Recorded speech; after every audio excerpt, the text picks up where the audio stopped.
Welcome, everybody, to the Mental Health Hour. And welcome in for episode 44 of the Mental Health Hour. Tonight, we will be discussing our second episode of CBT, Cognitive Behavioral Therapy. And we'll be focusing on cognitive distortions. So, that being said, welcome everybody coming on in. Let me make sure my comments are going. Yes. And welcome to all of the replay viewers on Twitch, YouTube, wherever you may be. And hello, Gemma. How are you? Hello. Not too bad. All considering, with a somewhat disastrous day, it's not too bad. Yes. Seems the surgery saga continues. It does. We'll get into that in a little bit. However, tonight, it actually kind of fits right in with our topic tonight. So it does, but it wasn't planned. Trust me. So let's start off with a little update there, if you don't mind, just filling us in on what happened with today. Oh yeah, no worries. So I was supposed to be going to get it turned on, the device. I was given a handset when I had the surgery that I was supposed to take with me, which would be connected. That's what I was told. We got in and straight away the nurse says, "You have a permanent SNS, don't you?" I went, "Yep." And she went, "Well, you've got the wrong handset." Right, okay. And after quite a while of discussing it and trying to locate where I could get the correct one from with the receiver, I said, "What about the battery charger?" And she goes, "Oh, did you opt for the rechargeable one?" I went, "Yeah." So she looked on my records and it said that I'd been implanted with an InterStim, which is the name of all of the devices. There are 3 options. They're all called InterStim. So she says, "That's helpful. It doesn't tell me which one." And she says, "If by any chance they haven't documented this on your notes, the only way we can tell what they've implanted is to take it out and look." And I'm like, "No way, please don't do that to me." Luckily, they put a sticker on my notes that there's like a sticker that comes with the battery, and they stuck it to my notes. It didn't again say which battery it was, however, it did have like a lock code on. So she had to ring the supplier, Medtronic, and they confirmed that it was the wrong battery that they'd implanted in me and that I would, without any doubt, need surgery to replace the battery. Because of how high I have it, it's probably not going to last that long. But it does explain why it's hurting me a lot, because the battery that is inside me is a lot bigger. So yeah, I have to have surgery yet again to have the battery changed over. I have said that I would rather have it sooner rather than later, so I can get used to the thing that I'm going to be living with. And because I don't know where I'm going to be 3 years from now, at least now I know that I've got somebody that will look after Thomas and everything else. So, but I do have now the correct things. So this is the thing that controls it. It is literally just a phone. It's not turned on. And then that's the receiver. It's a Bluetooth thing. So it connects this to this, and this connects quite literally to my butt. And I have a Bluetooth device in my backside, basically. So yeah, and that will control it. That will turn it on. And I now have to go on Friday and have it turned on. It will keep me going for now, but yes, I will have to have surgery in the near future to change it again. Again, we've got to go So, through all that all over again.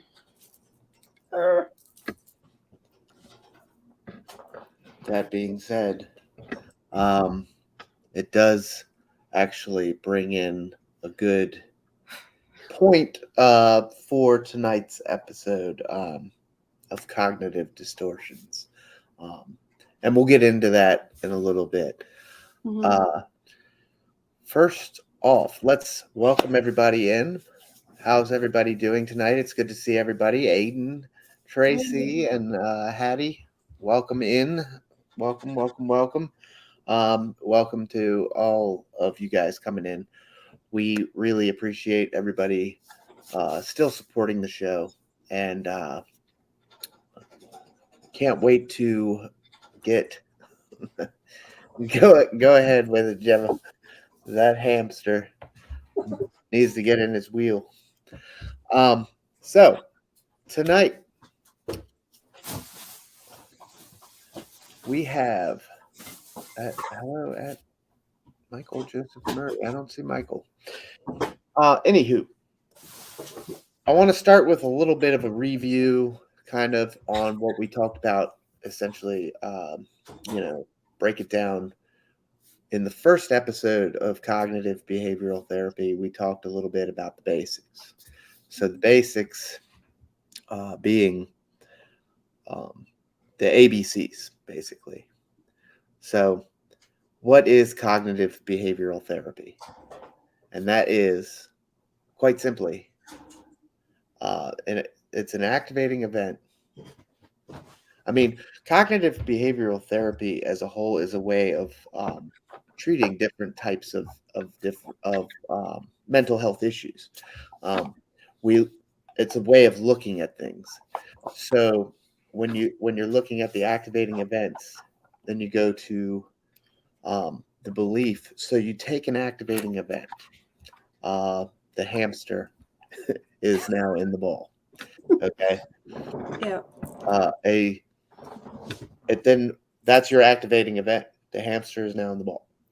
Um, it then goes from to the B, which is beliefs. Now, a depressed person might think, well, it's still going to make a lot of noise and the show's going to be ruined. Mm-hmm. But a not depressed person will tend to believe more along the lines of the hamster's happy.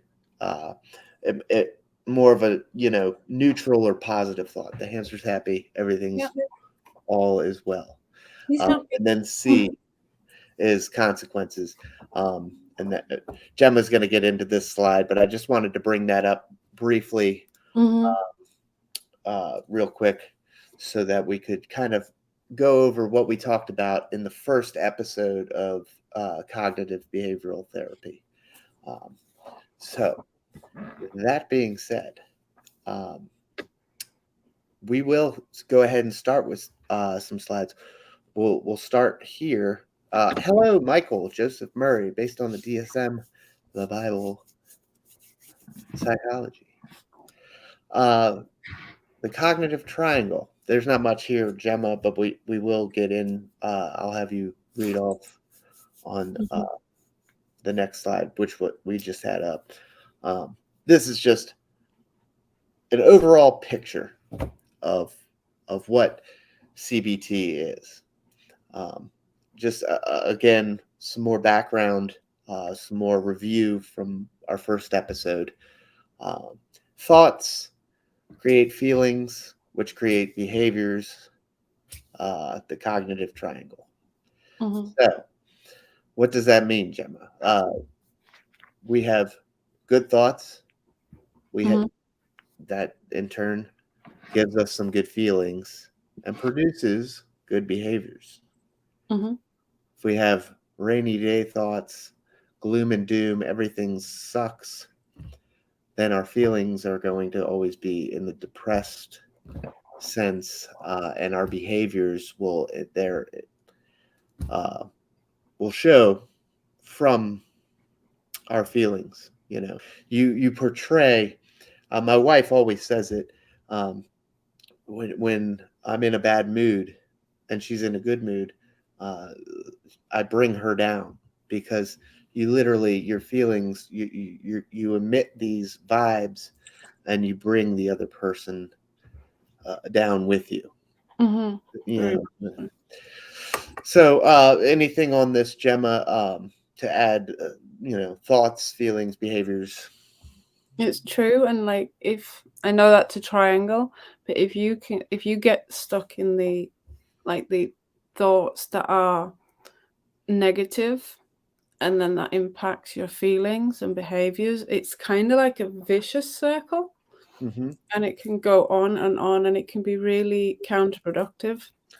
Yeah, And you kind of emit those thoughts and feelings and behaviors onto other people, like you said, and you literally can become those thoughts and those feelings, and like, yeah, bring people down, and it can totally affect everything that you do, which in turn will keep this vicious circle going, and it's really hard to snap out of. absolutely, 100%. Um, so you kind of get into, like Gemma said, a vicious circle, Mhm. and that depression.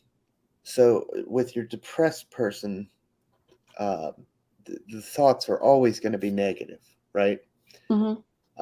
And the feelings will then also be negative, and the behaviors will just be negative. Everything's going to be negative, and exactly like Gemma just described, it Mhm. just is just a vicious cycle. Now, this picture here I found was the cognitive triangle, but as Gemma was just talking about, I have seen this in the continuous circle format as well. Mhm. Um, so, Gemma, if you don't mind, could you please take us through this next slide, the ABCs? This is actually still a little bit of backlog from our episode previously on cognitive behavioral therapy. Mhm. Yeah, so the ABC of CBT. So the A's is the activating events. So the world, other people, personal experiences, personal history, future, self. So that's like the thing that can cause the thoughts, for example, which is goes on to the B, the beliefs, which is the thoughts, the attitudes, rules, demands, meanings. So like, for example, a personal experience of something that you've experienced. If like for example, my surgery, when I go back and have this redone, am I going to automatically think, oh well, they've done it wrong once before, what makes me think they're going to get it right this time? And then I'm automatically going in there with a negative thought and belief that they are going to just get it wrong again. Ah, and And now we have just tapped into our first cognitive distortion. mhm, But we'll get into that. which is uh, the consequences, and it Yeah, can affect your emotions, healthy feelings, unhealthy feelings, physical sensations, and behaviors, constructive action and destructive action. So, as I said, with the surgery and things, if I'm going in there automatically thinking that everything's going to go wrong, I'm going to be even more on edge. My mental state, my physical state is just going to be wrecked. I'm going to be as nervous as heck. I'm probably going to feel really, really unwell with it.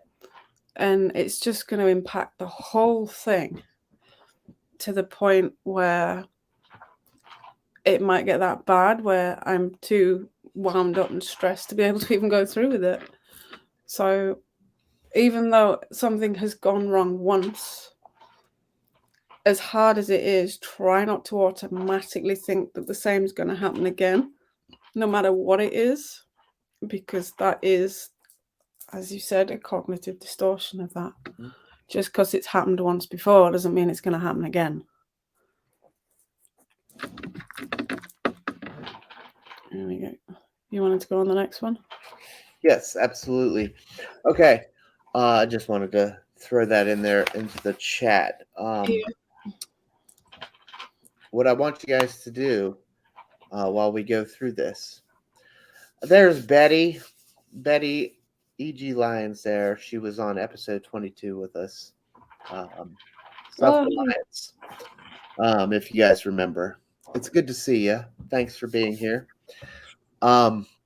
Yes. So, thank you for taking us through this slide. That's a little bit of the backstory or review, if you will, of what we went over in the first episode in the cognitive behavioral therapy series. Now, moving forward, we got to talk about cognitive distortion because literally we talk about cognitive distortions really a lot, and I feel like I say this every week we do this show. We talk about this a lot and don't even realize it. Cognitive distortions are literally something that is a part of our daily lives. Just those bad, cloudy thoughts. So, what is a cognitive distortion? Start there. Cognitive distortion is a pattern of irrational thoughts where you're constantly thinking things are, what's the best way to put this? You're viewing things negatively and seeing them more negatively than they really are. Trying to predict the future or the outcome of the future with a negative spin on it. And we do this in so many different ways. Gemma's gonna take us through 15 examples. There's far more, but these are the top 15. These are the big 15 that everybody likes to discuss in this type of format. So just real quick, to make sure we understand. Hi, Molly. Welcome in. Good to see you. There's Molly. And where was I? Oh, yes. The irrational thoughts,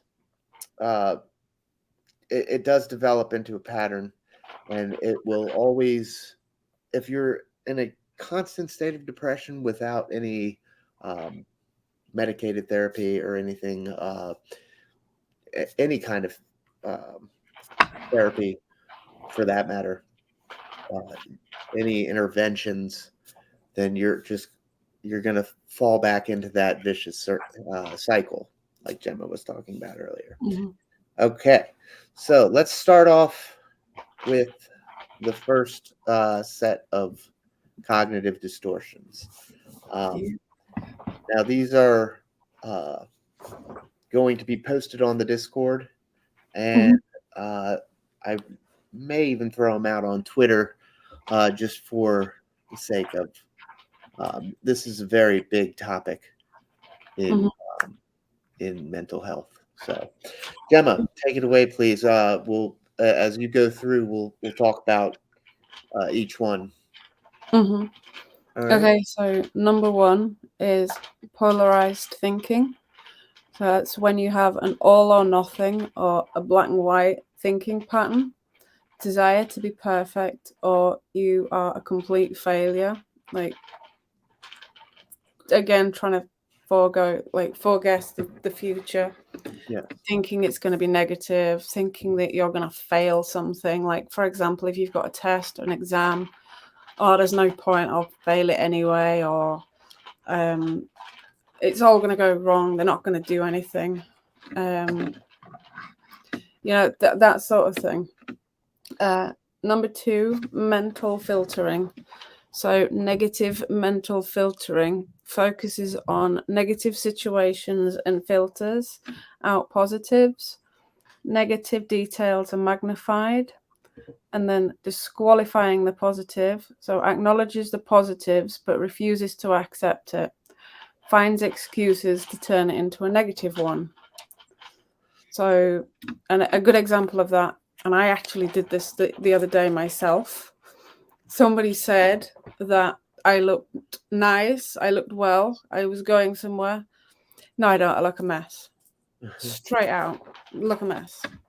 And putting a negative spin on that. But then also, like, if like you're going to do something and there's like I had a meeting with my son's teacher and the hospital the other day, and I was automatically thinking like the worst. I always do.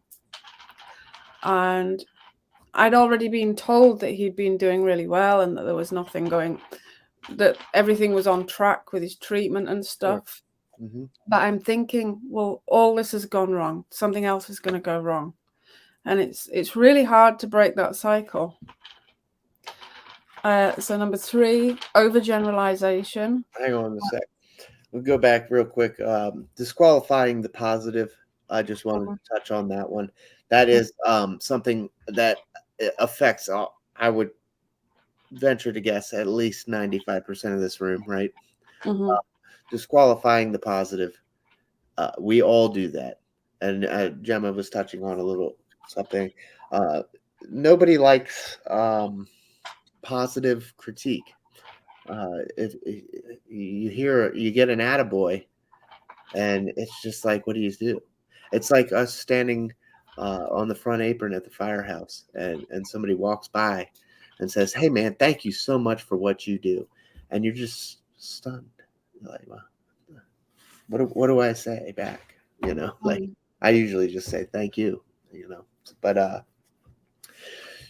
you think about it as any way you can beat down all of the positive to make things a negative.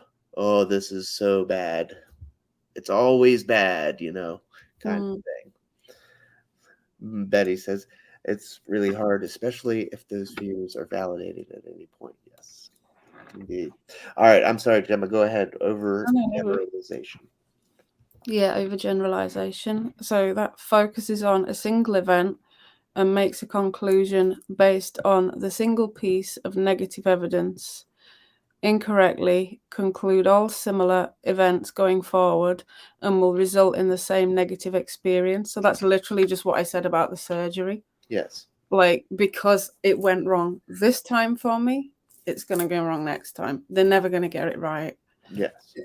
Probably they will. They're not surely going to make the same mistake twice. But if I go in there thinking that, it just affects the whole day then. And absolutely, it can be with anything. You can do that with anything. Jumping to conclusions. So mind reading, this is one I do an awful lot. Mm-hmm. Assuming that you know what other people are thinking, and assumptions of their intentions occur with no evidence. And fortune telling, so making conclusions and predictions with no evidence that can have a negative outcome. This is another one here where everybody is guilty. We all do it. It's completely, it's normal. It's normal to feel like you're almost taking a little bit of the what you've been through and forecasting it into what's to come. Hey, Michael Joseph Murray, thank you for the bits. 899 biddies. Thank you so much, Michael. Really appreciate it. Again, folks, as always, every time anybody cheers bits, subs, or shares out anything to help out the show, everything that you guys do for us, it goes right back into the show. We want to make this show the best show that it can be. So thank you so much, Michael. We really appreciate that. And it is a very amazing thing that you guys keep supporting. this show. 44 episodes strong now. But back into it. Jumping to conclusions is a huge one. Everybody does it. We all take a little bit from the past to forecast the future. Fortune telling, as it says right there. I know this is going to happen because it happened 5 seconds ago. That kind of stuff. Go ahead, Gemma. Yeah.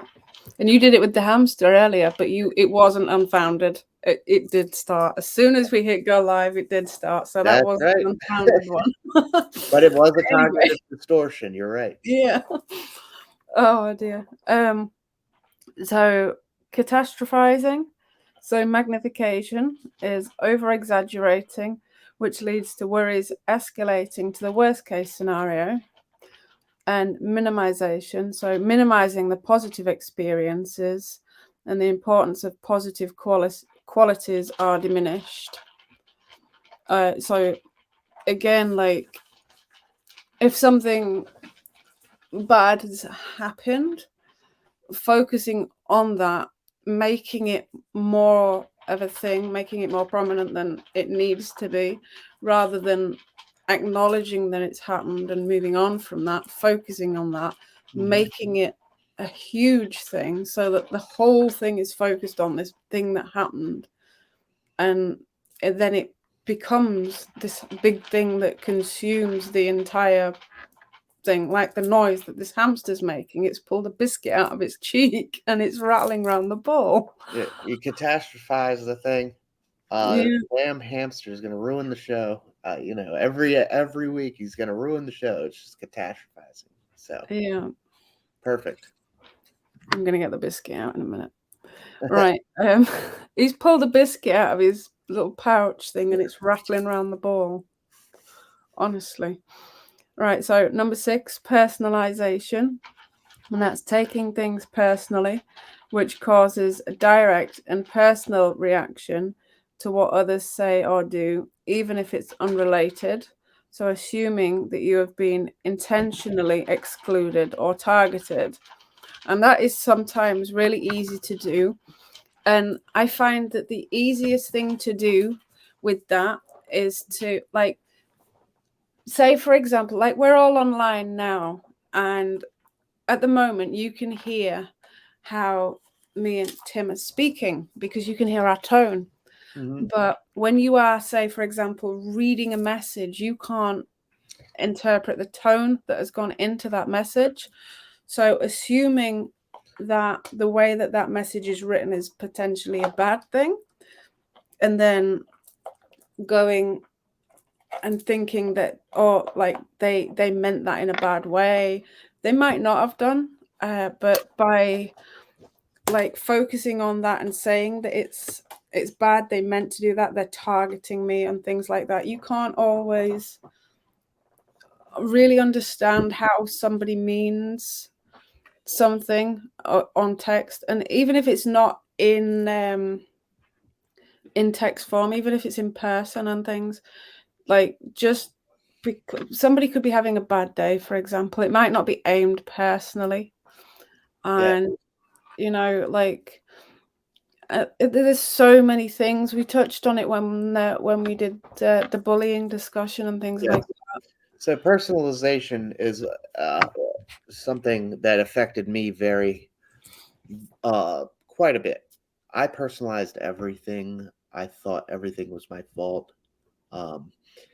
I couldn't get past the fact that if I texted somebody or I called somebody and they didn't answer, well, did I piss them off? Did I do something to ruin our friendship? Am I a bad person? All these thoughts, these racing thoughts going through your head, thinking, what did I do wrong? That is personalization at its best. Oh yeah. I, I was the worst at that, and I would guilt myself over and over and over and over again, and it hurt so much on the inside.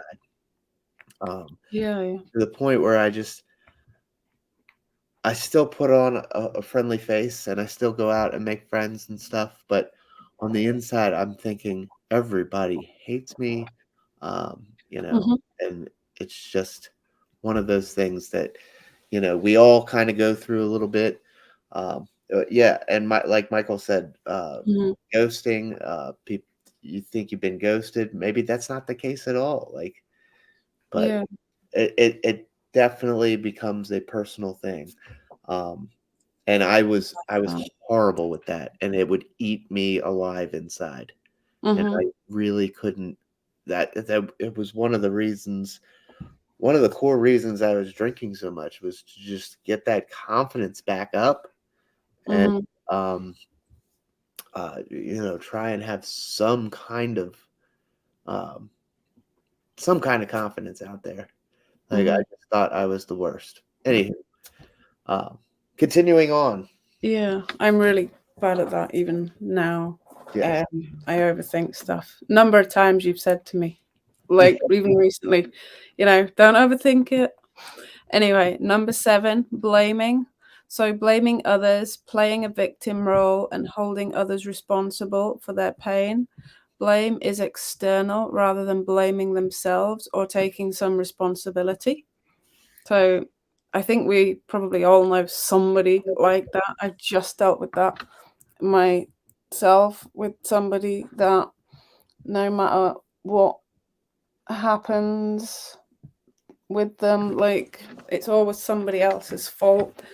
And it was a very toxic friendship. We discussed this in toxic relationships, didn't we? Where there are people that will always blame somebody else or blame something on somebody else, and to recognize that and to try and distance yourself from that before it ends up consuming you as well. So if you see that behavior in somebody, usually it's very difficult to change somebody and that does that without like saying that we should change people. At the end of the day, change has got to happen from within, Hmm. no matter what it is. So Yeah. if somebody is doing that and they are being destructive in that sense, the best thing you can do, I feel, is to distance yourself from that behavior at the very least.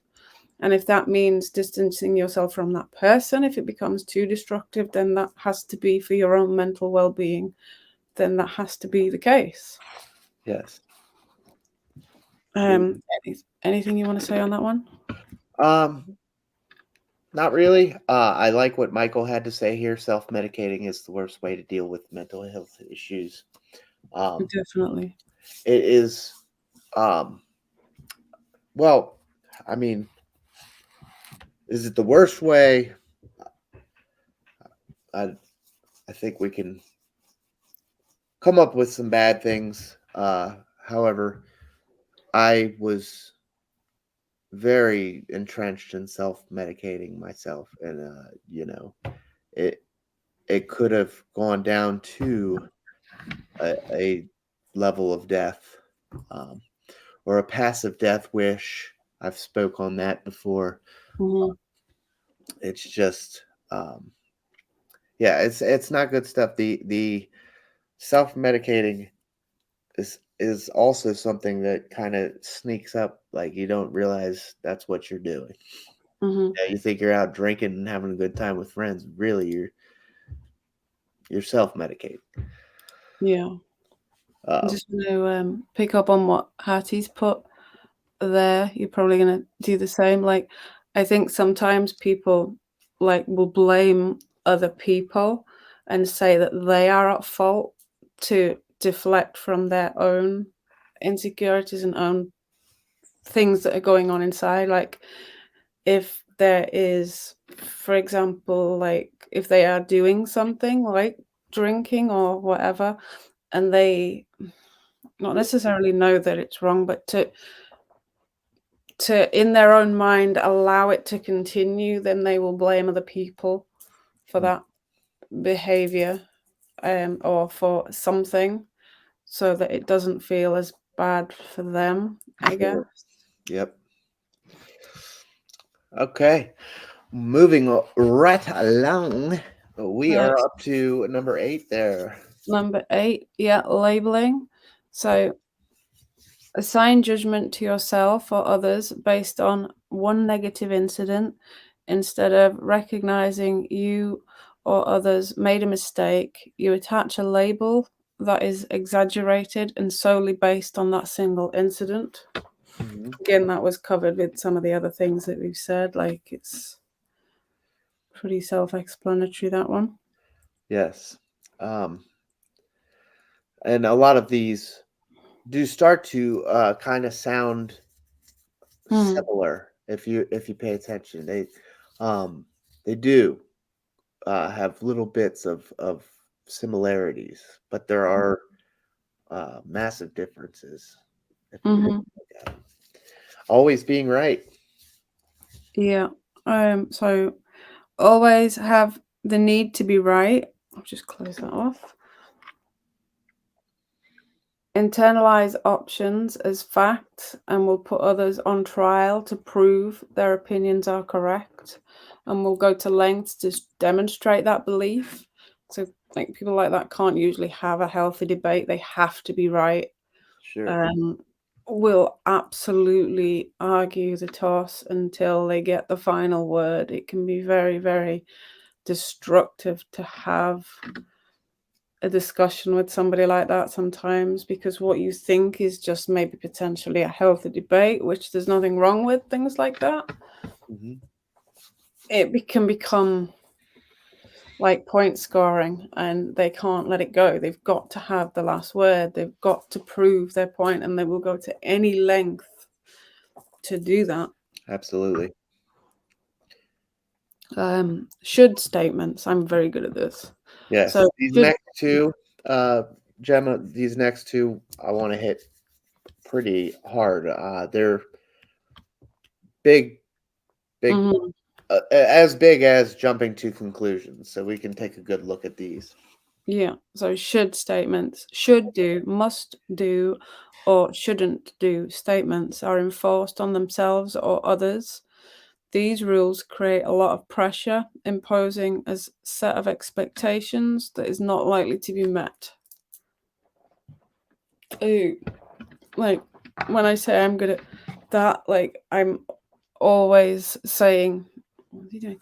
I'm always like, I should have done that. Like thinking about what you've done, like I'm thinking about things that's happened throughout the day, and then like, oh well, I should have done this or I should have done that, and it's always completely different to what you have done. So overthinking about the things that have happened in that day, like say with my appointment and stuff, I came out of there and thought, oh, I should have said this, I should have said that, and it's always there's always something that you're thinking, like, I should have done this, I should have done that. And it's always very different to actually how the reality was of that thing, whatever it is. And like, even to the other extreme of having done something, and then you'd be like, oh, I shouldn't have said that, I shouldn't have done that. And yeah, it's all right in thinking over things, and maybe yeah, if you realize you've made a mistake and maybe you shouldn't have said something and you feel guilt for that, that's fine. But constantly doing it where it becomes destructive and pulling yourself apart over things, that even things you had absolutely no control over, and then that becomes quite Yeah. destructive, and it's a destructive behavior that continues. Should, could, would.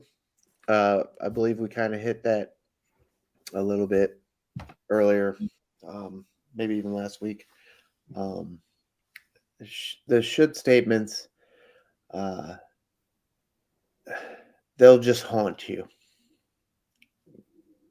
They'll haunt you. There's no such thing as should. Is basically what it was told to us back when I was at the center. But Gemma hit it pretty good there. So I do want to talk a little bit about emotional reasoning, Gemma, if you wouldn't mind taking us through that one. Yeah, let me open that back up. So yeah, emotional reasoning. reasoning even.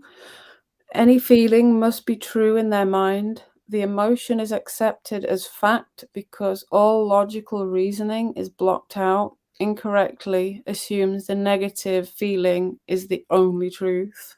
Yes. So this one is another one, like jumping to conclusions. We can all agree that we are guilty of forecasting, fortune telling. This happened, so this is definitely going to happen, that kind of thing. Emotional reasoning is you believe something on a hunch. There's no actual, backing to it, but you have a gut feeling on it. And damn it, this is the way it's going to be. Um, so it's just it's a big one. Emotional reasoning is that I see that, the world around, or all of us that, like to talk about these things, um, can take a second and think, yeah, I do that a lot. Emotional reasoning. You believe something on a hunch and fight to the death for it. But that was one that I just really wanted to touch on. Mm-hmm. So take us through the last couple and we'll. Yeah. So number 12, control facilities. So external control facility. So life is completely controlled by external factors, creates a feeling of no control over the situation. An internal control facility has a control of themselves and surrounding responsibilities for pain and happiness of others. Do you want to explain? Go ahead. I'm Okay, good. no worries.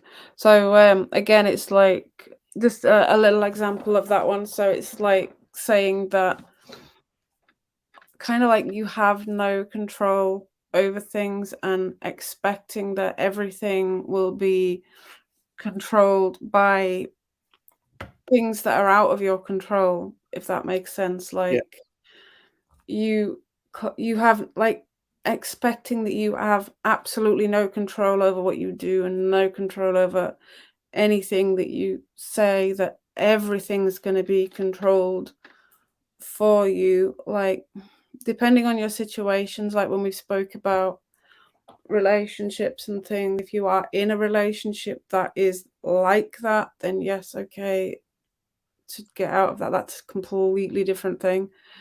But we all have some control over our own lives and over what we do as people.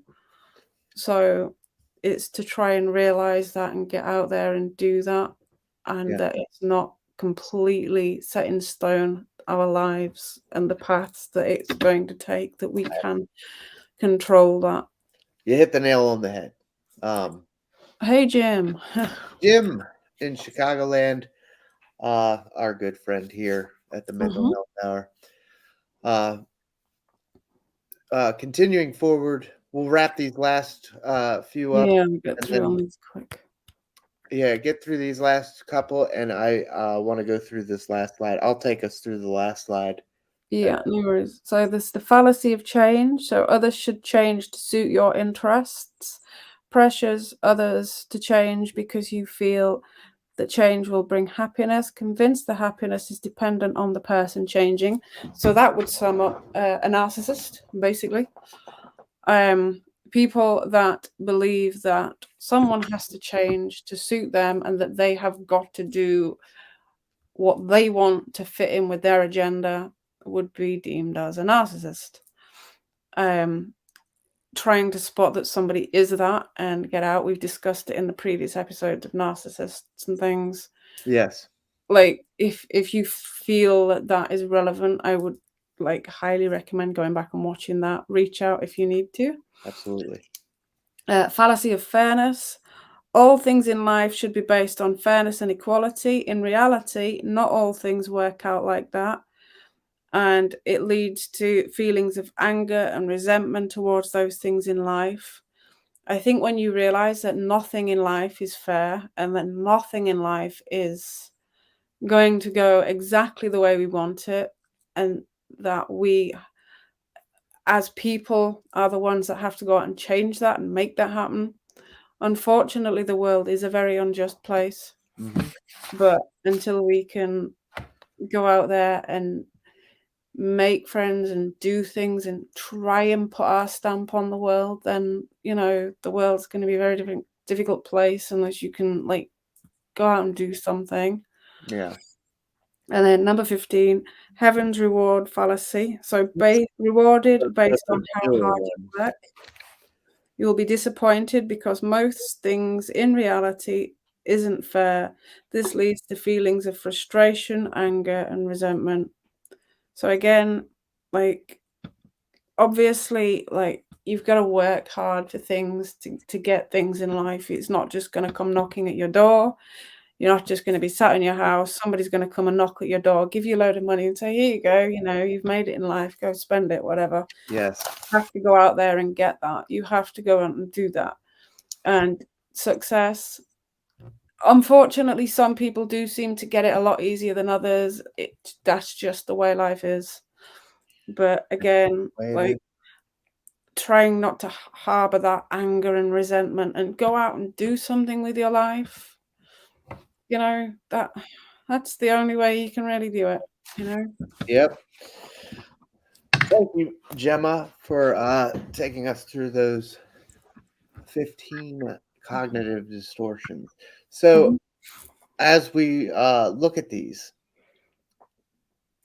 they all kind of mingle, kind of work together. They look a little similar. There are big differences in a lot of them, but the main, I guess, the main motif, the theme here that we want to get across is that the negative thinking and usually irrational negative thinking is what gets us into the bad behaviors, the bad patterns, the bad thought processes. So we're constantly, our brain is always working, especially when we lay down to go to bed at night. And you shut the lights off and you're thinking about the day and what happened and what did I do wrong and what did I do to hurt somebody, and did I hurt somebody's feelings? Did I do this? Did I do that? Your Monday morning quarterbacking your entire day and cognitively just messing with yourself in the process. You're just eating yourself alive. And these cognitive distortions that we just went through are clear as day. You can see. Now, like I said, I want to run through this last slide. Here's a couple of examples of cognitive distortions versus what an actual rational thought would be. So really think of a cognitive distortion as an irrational thought. So the cognitive distortion on bullet point 1, I must get everything done on my list to feel accomplished. I must get everything done on my list to feel accomplished. Looking at it rationally, I have accomplished so much today. It's okay to leave some tasks for tomorrow, right?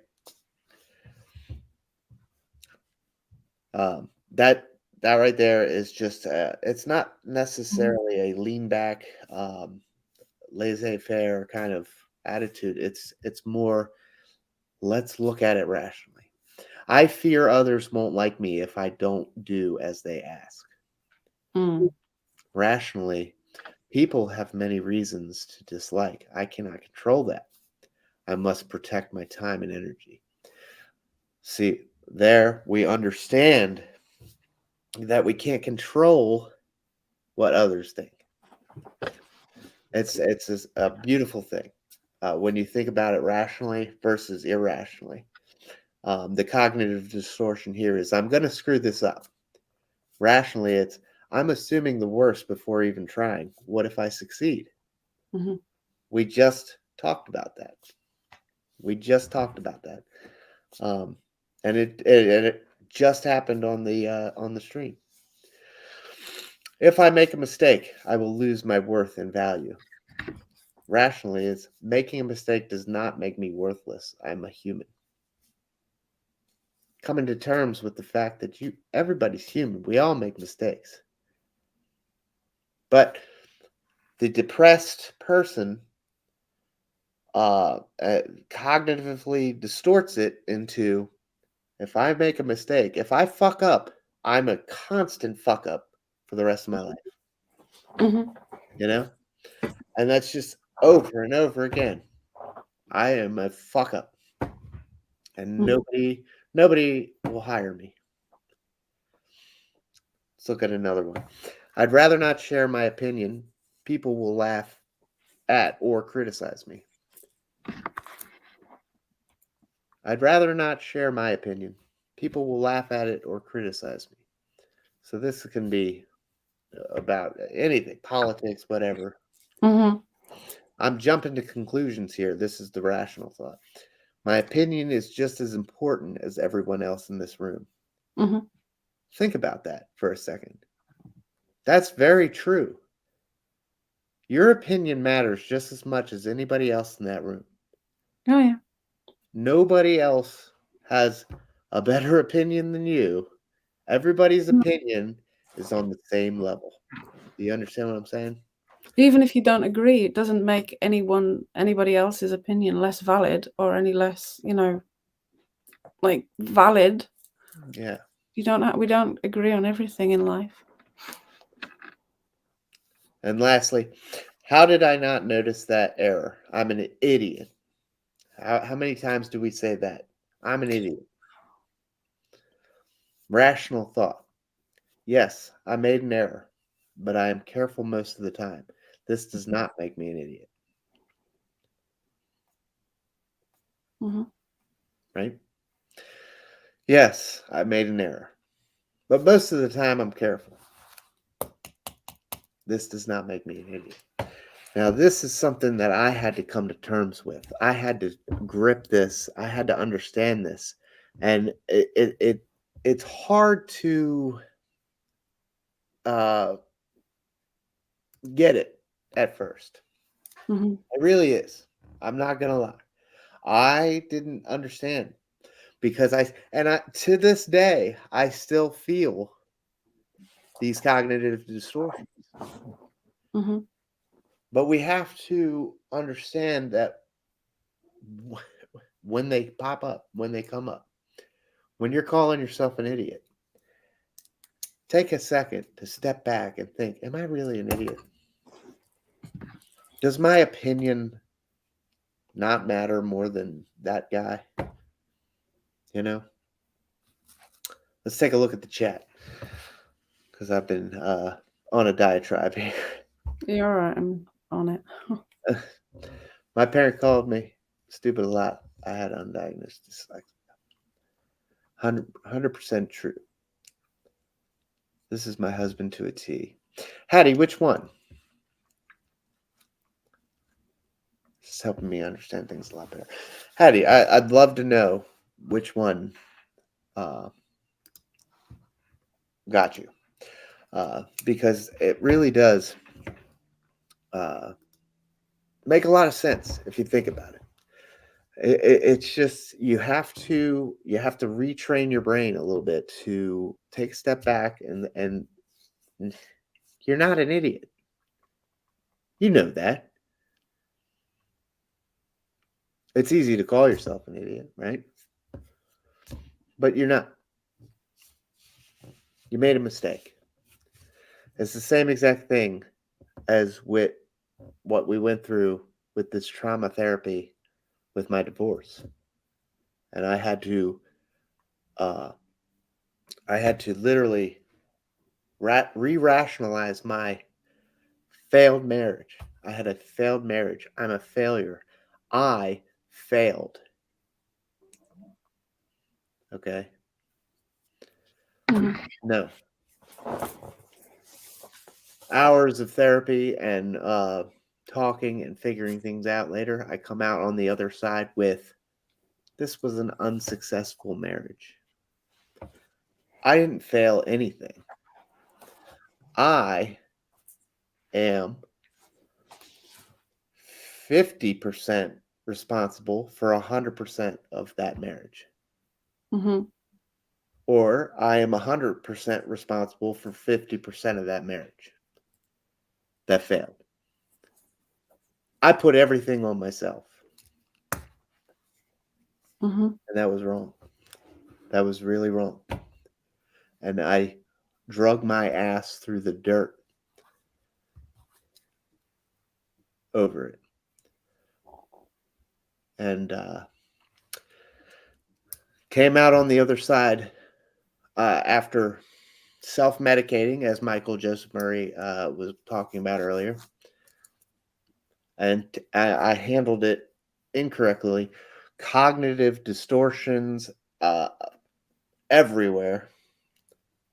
There, I mean, my life was a mess. But at the end of the day, I came out on the other side with a rational thought that my marriage was just unsuccessful. I Mm-hmm. was unsuccessful in marriage. That doesn't make me an idiot. That doesn't make me a failure. And it And doesn't mean that every one of them's going to fail, because look at you now. yeah. You know? And now I'm in my second marriage, and we're doing very well. About to have a baby. Mm-hmm. Stoked. And I can't tell everybody, uh, or I can't tell you how happy I am. My heart is full now. Mm-hmm. I was in a toxic situation before. Mm-hmm. However, I was doing it, a lot of it to myself with these cognitive distortions. That's what I want to get everybody. That's what I want this show to resonate with. Cognitive distortions can take you down. Mm-hmm. Uh, I'm still there with the relationship side of things, but I think that's because I've been single for so long as well. I've struggled with that to the point where in my mind, I'm still saying I'm not ever having another relationship. In my heart, I'd like to think that that isn't the end of it, but I've got to still work between that, and there's no set time for that to um like heal. What I don't want to do is rush the process and end up in another failed relationship, because now I've got my son to think of as well. yeah, So I want to make sure that I'm ready if and when that does happen. You know? absolutely. Well, thank you. Dimmy, thank you for the 400 bits. Uh, Very nice of you to join us. There's Dimmy. I'd love Eric to meet J. people. Canning, good to see you. Craig, good Hey, day. And Molly's still here. and Uh, Hannah. I saw Hannah and in. Yeah. Hannah, sis, as Blaine and Wilson say, or as says, sis. Um, it's good to see everybody. Thanks for stopping in.